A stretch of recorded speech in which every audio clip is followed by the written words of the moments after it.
reinforce the quorum in the committee room, including through removal of disruptive members of the public. My preference is not to invoke this response at this time, but please consider this a warning. Thank you, Mr. Chairman, for your clarification. Mr. Chairman, I have a point of parliamentary inquiry.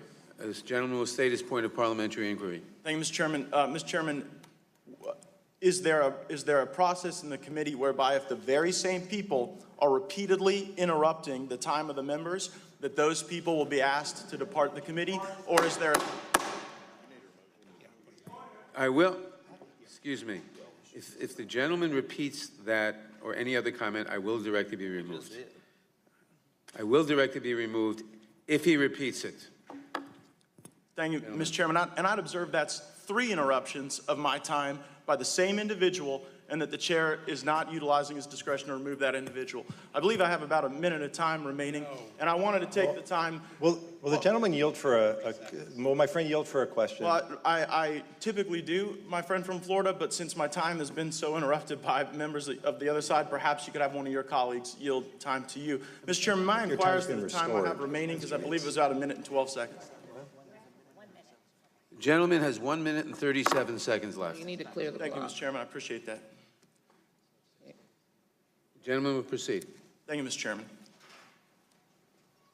We all are entitled to our own opinions and views on how to address gun violence, but I don't believe that we are entitled to our own facts. And while I have great personal affection for the gentleman from Rhode Island, it is deeply troubling to me and hurtful that as I share the experiences of people who've lost sons and daughters, who've lost friends and neighbors at the hands of violent, illegal aliens who have illegally acquired firearms, that my colleague would indicate that that's somehow lying or making misrepresentations to the committee. And so if my colleagues on the other side of the aisle have solutions for gun violence or to secure our border, or to make sure that illegal aliens don't come into possession of firearms, I'm eager to hear those. But in your debate with me, please don't demean or diminish the pain and suffering, the humanitarian consequences, the violence, the bloodshed that has occurred because we allow illegal aliens to come into our country, receive the veils of protection,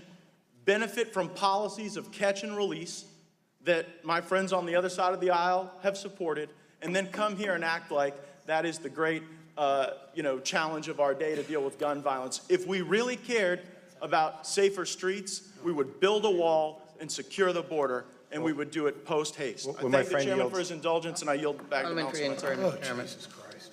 Gentlelady will state a parliamentary inquiry. And I will direct it not at any particular member. I do think in this committee that